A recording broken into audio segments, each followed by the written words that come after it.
parle. Où sont les Camerounais? Nous voulons savoir.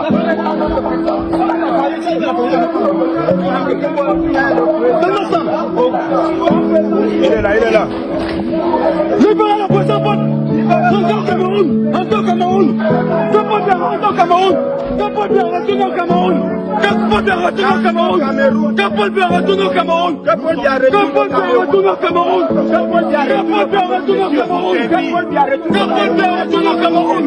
Non, vous êtes des bandits. Vous consommez la dictature. Mais ça vous êtes complices. La dictature, vous êtes complices. Vous êtes complices. Mais ça vous êtes complices. Vous êtes complices. Vous êtes complices de la dictature. Vous êtes tous complices. Vous êtes complices. Tout ce qui se passe au Cameroun, vous êtes complices. Oui, c'est ce que vous cherchez, non? Vous ne dites pas ce que vous n'aviez pas à l'intérieur. Vous ne dites pas ce que vous n'aviez pas à l'intérieur.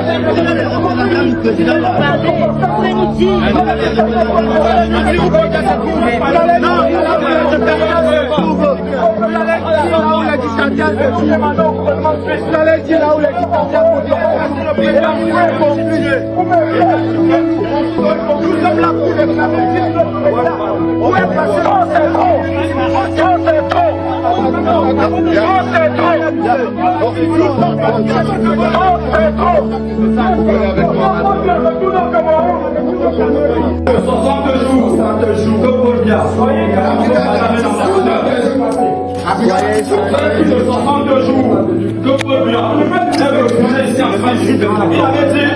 Il avait dit lors d'un discours.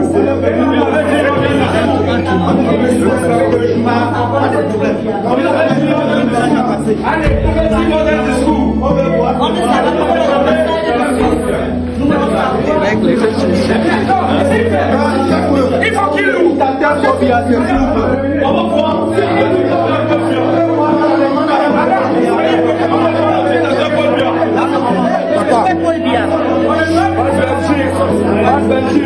La voix des gens vont les gars, s'il vous plaît, on est ici,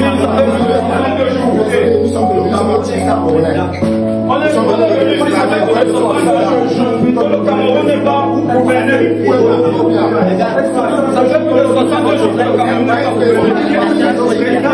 Plus de 60 jours, on dit nous sommes à l'ambassade de Suisse pour savoir où est le Cameroun. Nous sommes donc nous sommes venus rencontrer l'ambassade. Nous ne sommes pas des casseurs. Il a aimé, on ne va pas brutaliser. On ne vient pas là pour brutaliser. Mais ils ont fait. Nous sommes venus demander où est passé Paul Biya. Oh, posez-vous. Nous sommes venus simplement. Nous sommes venus aujourd'hui demander au dictateur Paul Biya de retourner au Cameroun. Parce que ça fait plus de 65 jours aujourd'hui qu'il est sorti. Et le Cameroun n'est pas dirigé.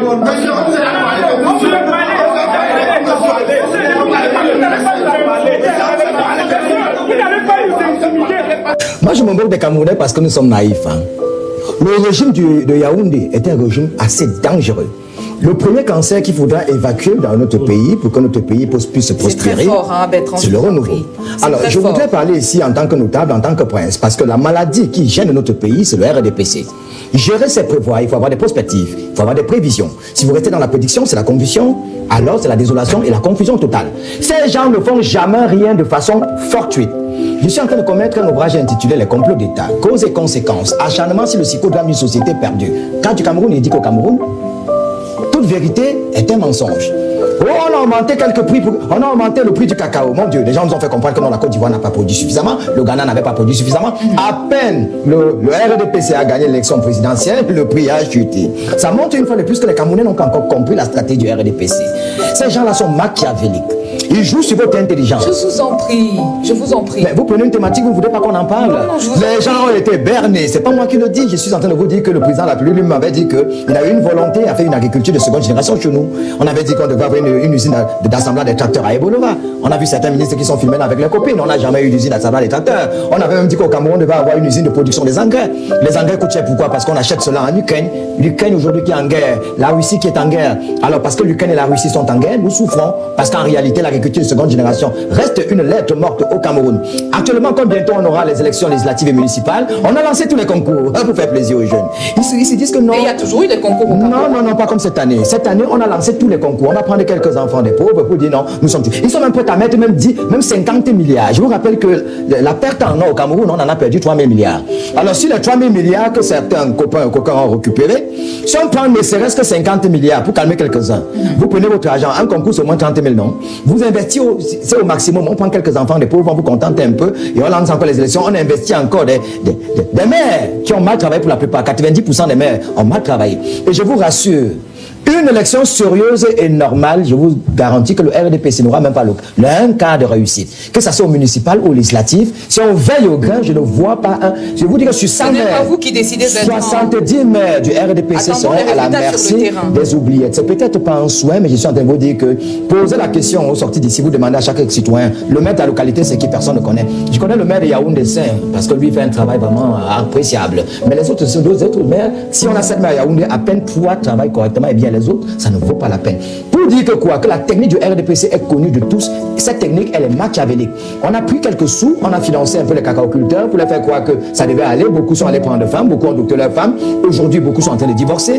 Beaucoup se sont retrouvés dans le statu quo. Beaucoup ont récupéré la même vie. On ne sait pas quelle stratégie ils vont utiliser après avoir pris des enfants pour les concours. On ne sait pas ce qu'ils vont utiliser, mais je suis sûr d'une chose, les Camerounais sont suffisamment intelligents, ça ne passera pas.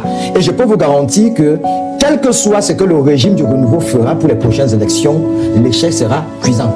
On nous a trompé un temps, on nous a trompé quelque temps, mais on ne nous trompera pas tout le temps. Très bien. On doit le chercher continuellement parce que si quelqu'un t'a donné le souffle de vie, il est normal que tu puisses recourir vers la personne. C'est la manière de chercher Dieu qui m'énerve. Comment tu sais que c'est lui qui t'a donné le souffle de vie? Oui, puisque tu sais qu'il y a un être suprême. Ta vie en elle-même, puisque si tu as eu une vie de passoire comme la mienne et après ta vie devient honoreuse, à un moment tu dois te poser des questions. Pourquoi est-ce que je suis sorti de l'obscurité pour la lumière? Je voudrais vous dire que Dieu, il vit, Dieu il est là, mais il est dans nos traditions. Les Africains doivent sortir de leur puberté et commencer à considérer leur tradition. Dieu s'est révélé à chaque peuple de différentes manières. Alors Dieu c'est la nature. Moi, par exemple, je suis un traitant, il faut maîtriser les mystères du feu, les mystères de l'eau, les mystères de l'air, les mystères de la terre. Si tu maîtrises déjà les lois de la nature, ne cherche plus Dieu, tu as compris Dieu.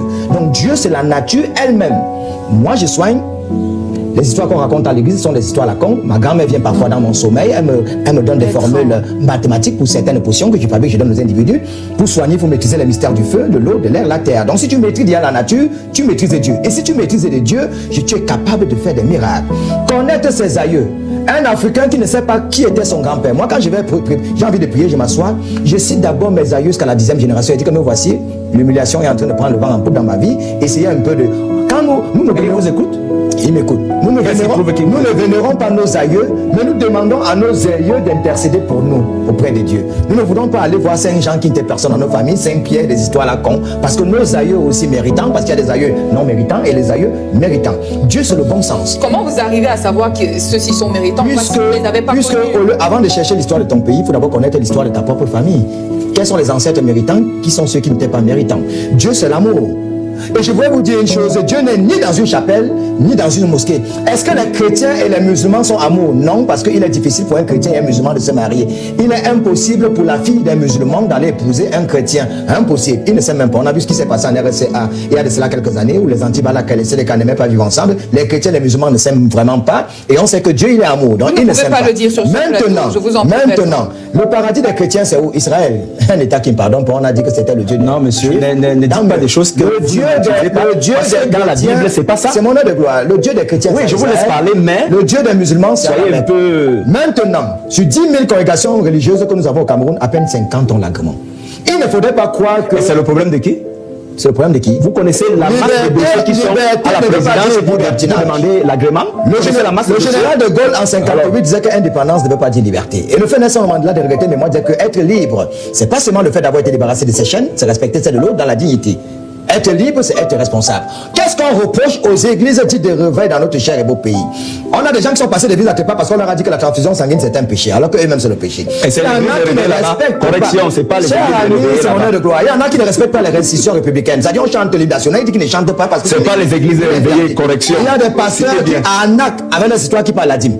C'est-à-dire, si chacun doit gagner 200 000 francs CFA, prendre 20 000, 10% de ton argent pour donner à un monsieur qui mange en lieu et place de Dieu, alors qu'avec cet argent, si on avait remis cela à l'État. Je voulais vous rappeler que le Vatican, c'est 44 hectares. C'est l'État le plus riche sur la planète. Parlez de la chrétienté. Vous n'avez pas le monopole de tout. L'église, est-ce que là vous avez l'église? En effet. Si on entre dans les églises, on va pas s'entendre. Il est pasteur, il a fait de Jésus son gagne-pain, je peux comprendre. Moi, je suis dans le christianisme. Il donne certaines vérités, ces vérités sont blessantes, je peux comprendre. Je voudrais féliciter déjà le ministre. Je ne dis pas de l'église, c'est une correction.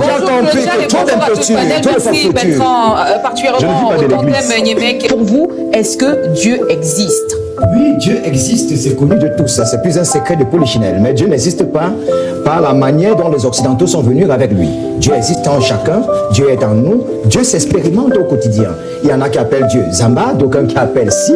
Chez moi, dans la région de l'Ouest, on l'appelle Si. Dieu, il est Alpha, il est Oméga, d'aucuns l'appellent Yahweh, il est le même aujourd'hui, hier et demain. Dieu, il est ad vitam aeternam. Dieu, c'est un esprit, Dieu n'accouche pas. Dieu, c'est pas le mensonge qu'on nous a fait comprendre. Alors, pour comprendre la notion de Dieu, je voudrais définir quelques termes pour que la gouverne commun des mortels ne puisse pas faire de sale tour. Secte, ça ne veut pas dire mauvais. Secte vient du latin sectare, division, regroupement. Religion vient du latin religare, relié à. On est relié à une idéologie qui peut être considérée par d'autres comme une utopie, voire une illusion. Autrement dit, tout regroupement est une secte. C'est l'idéologie qui est la religion.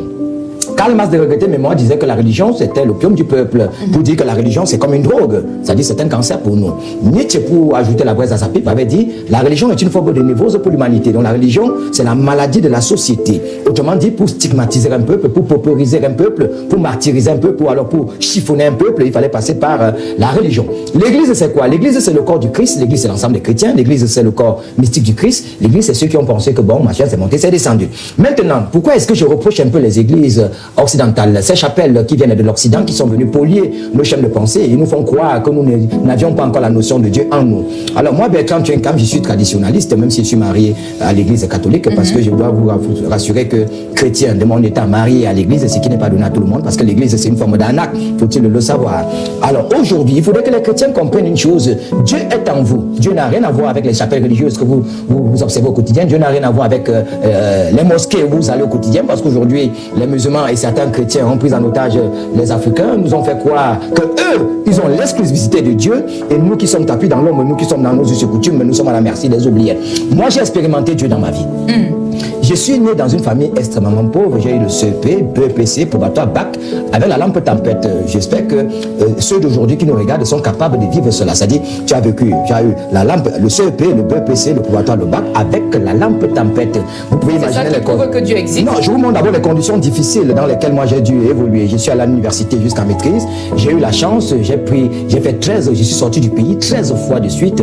Aujourd'hui, certains verront peut-être dans une grande maison, une belle maison, avec de beaux enfants. Ils ne sauront pas que la vie a été difficile et que Dieu t'a béni. Parce qu'aujourd'hui, je peux dire que j'ai eu beaucoup de miracles dans ma vie. Je n'ai pas besoin d'entrer dans une chapelle religieuse pour faire ces témoignages, pour dire que j'étais programmé pour échouer. J'ai eu la chance d'aller aussi hors de ce pays, de rencontrer, de faire ce qu'un riche, parce qu'aujourd'hui, je peux pas dire quelqu'un, j'ai aussi fait ce que tout le monde peut avoir fait. Mais indépendamment de vos différentes expériences personnelles, quelle est la preuve solide, selon vous, qui prouve la que preuve solide, c'est que Dieu, on l'expérimente soi-même. On n'a pas besoin d'être dans une chapelle ou dans une mosquée. Et je voudrais dire à ceux qui nous regardent tout de suite, les églises abrahamiques sont plus dangereuses que le VIH. Donc si tu me regardes actuellement, tu es dans une église abrahamique, sache que tu es à la merci des oubliés, tu n'es pas en train de chercher Dieu, parce que ceux-là ont gaspillé notre foi. Dieu est le même aujourd'hui, hier et demain. Il est incongru qu'on nous fasse comprendre que Dieu est incohérent. La Bible n'a rien à voir avec Dieu. La Bible est un tissu de mensonges. La Bible est un torchon. La Bible est une table rase, rien à voir avec Dieu. Vous savez qui a écrit la Bible? C'est Louis II, c'est un franc-maçon, rien à voir avec Dieu. Et la Bible a tellement de contradictions que... C'est Louis II la Bible. C'est lui, oui. La vérité est une version. Oui, c'est une version. Mais c'est un franc-maçon, c'était mon œuvre de gloire. J'étais disant tout à l'heure que la Bible est tellement incohérente qu'en 540, 14 livres ont été extirpés de la Bible. Les 14 livres se faisaient appeler à l'époque les apocryphes, les choses cachées, parce que dans la Bible que vous avez actuellement, il y a l'évangile d'Esther qui a été enlevé, l'évangile l'évangile de Salomon qui a été enlevé, parce qu'eux-mêmes ils se sont rendus compte qu'il y avait beaucoup de contradictions. D'accord. Alors, le prêtre aujourd'hui, pour célébrer ton mariage, demande la monogamie. Quand vous prenez par exemple Exode 21, verset 19, il est écrit, si tu désistes de prendre une seconde femme, Dieu n'a jamais été contre la polygamie. Tout le monde était polygame dans la Bible. Même Salomon, qui était un enfant adultérant, parce que David a tué Uri, a pris sa femme, Dieu a puni le premier enfant qui est passé les attrapés. Salomon était un enfant adultérant béni par Dieu, il a eu 300 femmes, 700 concubines, Dieu a laissé. Tout le monde était polygame dans la Bible. Montrez-moi une seule personne qui était monogame. Dieu n'a jamais été contre la monogamie, contre la polygamie.